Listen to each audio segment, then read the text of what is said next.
ಇವರು ನಾನು ಇವ್ರ ಕಡೆ, ನಾವು ಇವ್ರ ಕಡೆ, ನಾವು ಇವ್ರ ಕಡೆ ಅಂತ. The most question should be leaders. ನಾವು ಜನ ಅವ್ರನ್ನ ಪ್ರಶ್ನೆ ಮಾಡೋದು ನಿಲ್ಲಿಸ್ಬಿಟ್ಟಿದ್ದೀವಿ. ಪಕ್ಷಾತೀತವಾಗಿ ಸಾವಿರಾರು ಕೋಟಿ ಲಕ್ಷಾಂತರ ಕೋಟಿ ಮಾಡ್ಕೊಂಡು ಅವರೆಲ್ಲ ಆರಾಮಾಗಿದ್ದಾರೆ.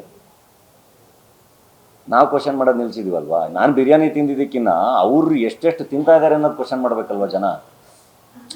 ನಮ್ಗೇನು ಬೇಕು, ನಮ್ಗೇನು ಆಗ್ತಾ ಇದೆ, ಏನು ಆಗ್ತಾ ಇಲ್ಲ, ನಾವು ಓಟಾಗಿ ಕಳಿಸಿದ್ದೀವಿ, ಆ ಪಕ್ಷಾತೀತವಾಗಿ ಅವ್ರನ್ನ ಕ್ವಶನ್ ಮಾಡಬೇಕು.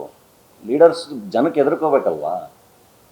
ನಾವು ಅಲ್ಲಿ ಸೋಷಿಯಲ್ ಮೀಡಿಯಾದಲ್ಲಿ ಕೂತ್ಕೊಂಡು ಎಲ್ಲರೂ ನಾವೇ ಸಪೋರ್ಟ್ ಮಾಡ್ಕೊಳಕ್ಕೆ ಶುರು ಮಾಡಿಬಿಟ್ರೆ ಹಿಂಗೆ ಕ್ರೈಮ್ ಮಾಡಿದವರಿಂದ ಅದು ನೋಡಿ, ಅದೊಂದು ಚಿಕ್ಕ ಹುಡುಗನಲ್ಲಿ ನಾವು ಒಂದು ಬೆಳೀತಾ ಬೆಳೀತಾ ಬೆಳೀತಾ ಈ ಹೈಸ್ಕೂಲು ಕಾಲೇಜಲ್ಲೆಲ್ಲ ನಾವೇ ಎಷ್ಟೊಂದು ಸರಿ ಡಿಸ್ಕಸ್ ಮಾಡ್ಕೋತಾ ಇದ್ವಿ.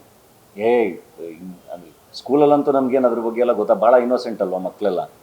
ಈ ಕಾಸ್ಟು ಮೋಸ್ಟ್ಲಿ ನಾವೆಲ್ಲ ಬೆಳೆದಿರೋ ಟೈಮ್ಗೆ ಇರೋದೇ ಇಲ್ಲ, ಆ ವಿಷಯಗಳೇ ಬರೋಲ್ಲ ಡಿಸ್ಕಷನ್ಗೆ. ಎಲ್ಲ ಫ್ರೆಂಡ್ಸ್ ಅಲ್ವ ನಾವೆಲ್ಲ, ಅದು ಬೇರೆ ಥರ ಆಗ್ಬಿಟ್ಟಿರುತ್ತೆ ನಮ್ಮದು ಸೊಸೈಟಿ ಅಂತೆಲ್ಲ. ನಂಗೆ ಇವಾಗ ಈ ಡಿಸ್ಕಷನ್ಗಳೆಲ್ಲ ನೋಡ್ತಾ ಇದ್ರೆ ಅದು ಎಲ್ಲಿ ಹೋಗಿದೆ.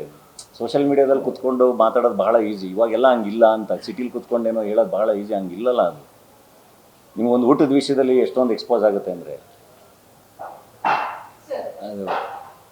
ಈಗ ತಿನ್ನೋದು ಪ್ರತಿಯೊಬ್ಬರ ಹಕ್ಕ ಆಗಲ್ಲ. ನಿಮ್ಮ ಸಿನಿಮಾಗಳ ಬಗ್ಗೆ ಮಾತನಾಡಬೇಕು ಅಂಡ್ ಸಾಕಷ್ಟು ಸಿನಿಮಾಗಳನ್ನ ಪ್ರೊಡ್ಯೂಸ್ ಮಾಡ್ತಾ ಇದ್ರೆ ಅದ್ರ ಬಗ್ಗೆ ಮಾತಾಡಬೇಕು. But before that I want one clarification. ಲಿಂಗಾಯತರನ್ನ ಬಿಟ್ಟು ಬೇರೆ ಯಾರು ತಿಂದ್ರು ಕೂಡ ಈ ಒಂದು ವಿಚಾರವನ್ನ ಮಾಡ್ಕೊಂಡು ತಪ್ಪು ಅಂತ ನಾನು ಹೇಳ್ತೀನಿ. ಏನಂತ ಅಂದ್ರೆ ಮಗು ಹುಟ್ಟಿದಾಗ ಮದುವೆ ಆಗುವಂತಹ ಸಂದರ್ಭದಲ್ಲಿ ಲಿಂಗ ದೀಕ್ಷೆ ಅಂತ ಹಾಕ್ತಾರೆ. ಅದಾದ್ಮೇಲೆ ಕರಡಿಗೆ ಆಳ್ವಾಶಲ್ಲಿ ಕರಡಿಗೆ ಅಂತ ಹೇಳ್ತೀವಿ.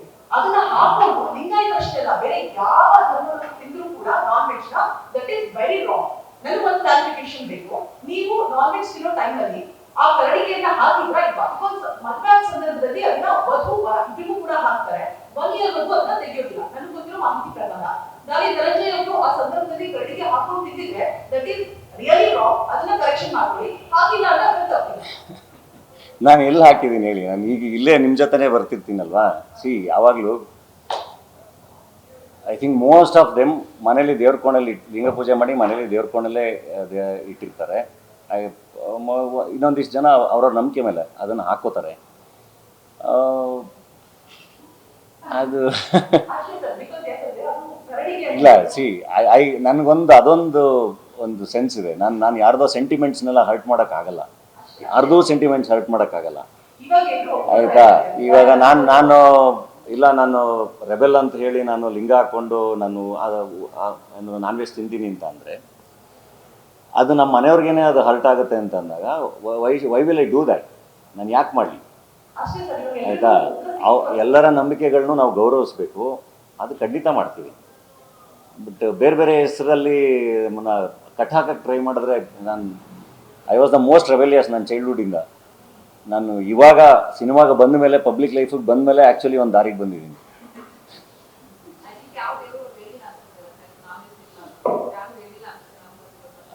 ಅದೆಲ್ಲದು ಅವ್ರವ್ರ personal choice. And I don't know ಅಂದರೆ ಇನ್ನೊಂದಿಷ್ಟು ಇದೆ. ಅಂದರೆ ವಚನಗಳು ಹೇಳ್ತೀರಾ ನೀವು, ಅದು ಹೆಂಗೆ ನಾನ್ ವೆಜ್ ತಿಂತೀರಾ ಅಂತಲೂ ಈಗ ಮೊನ್ನೆ ಉಮಾಶ್ರೀಯಮ್ಮನೂ ಕೇಳಿದ್ದಾರೆ. ಬಸವತತ್ವ ಹೇಳಿದ್ಮೇಲೆ ಮಾಂಸಾಹಾರ ಮಾಡ್ಬೋದಾ ಅಂತ. ಅದಕ್ಕೆ ಉಮಾಶ್ರೀಯಮ್ಮ ಭಾಳ ಚೆನ್ನಾಗಿ ಆನ್ಸರ್. ನಾನು ಹೇಳ್ತಿರೋದು ನಾನು ಆನ್ಸರ್ ಮಾಡೋದೇ ಅವಶ್ಯಕತೆ ಇಲ್ಲ, ಎಷ್ಟೊಂದು ಜನ ಅವರೇ ಆನ್ಸರ್ ಮಾಡಿದ್ದಾರೆ. ಈಗ ನಾನು ಅಂದರೆ ಬಸವ ನನಗೂ ಸೇರಿದವನು, ನಾನು ವಚನಗಳನ್ನ ಹೇಳ್ತೀನಿ, ಬಸವತತ್ವದ ಬಗ್ಗೆ ನಾನು ಮಾತಾಡ್ತೀನಿ. ಹಂಗಂದರೆ ನಾನು ನಾನ್ ವೆಜ್ ತಿಂತೀನಿ ಅಂದ ತಕ್ಷಣ ನಾನು ಬಸವಣ್ಣನ ವಚನ ಹೇಳಂಗಿಲ್ವಾ ಅಂತ. ಸೊ ನಾನು ಹೇಳ್ತಿರೋದು ಇದೆಲ್ಲದಕ್ಕಿಂತ ಹೆಚ್ಚಾಗಿರೋ ವಿಷಯಗಳು ಭಾಳ ಚೆನ್ನಾಗಿ ಹೇಳಿದಾರಲ್ವ ಅವರು ಅಂತಲ್ಲ.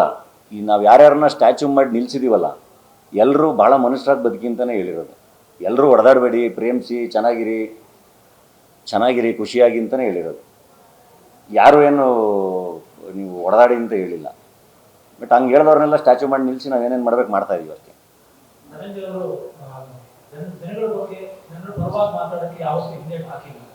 ಬಟ್ ಇತ್ತೀಚಿನ ದಿನಗಳಲ್ಲಿ ಪದೇ ಪದೇ ಈ ತರದ ವಿರೋಧಗಳನ್ನ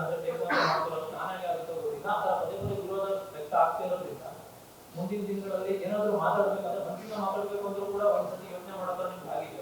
ಇದು ಮೊದಲನೇ ಪ್ರಶ್ನೆ. ಎರಡನೇದು, ಈ ತರ ನಟರು ಅಥವಾ ಪ್ರೊಡ್ಯೂಸರ್ಸ್ ಈ ತರ ರಿಯಾಕ್ಟ್ ಮಾಡಿದಾಗ ಅವ್ರು ಪ್ರೊಡ್ಯೂಸ್ ಮಾಡೋ ಸಿನಿಮಾ ಆಗಲಿ ಅಥವಾ ನಟಿಸಿರೋ ಸಿನಿಮಾಗಳು ಬಂದಾಗ ಅದಕ್ಕೆ ಕೆಲವೊಂದು ಕಡೆ ತೊಂದರೆಗಳನ್ನ ಮಾಡುವಂತ ಎಲಿಮೆಂಟ್ಸ್ ಕೂಡ ಇರ್ತಾರೆ. ಅದನ್ನ ಮೈಂಡಲ್ಲಿ ಇಟ್ಕೊಂಡ್ರೆ ಏನ್ ಅನ್ಸುತ್ತೆ ನಿಮ್ಗೆ ಅಂದ್ರೆ ಮಾತಾಡೋ ಮುಂದೆ ಮಾತಾಡ್ಬೇಕು ಮಾತಾಡಬಾರ್ದು ಅನ್ನೋದ್ರ ಬಗ್ಗೆ ಏನಾದ್ರು ಮನಸ್ಸಲ್ಲಿ ಮುಂದೆ ಮೂಡಿದೆ ಈ ಸಂದರ್ಭದಲ್ಲಿ?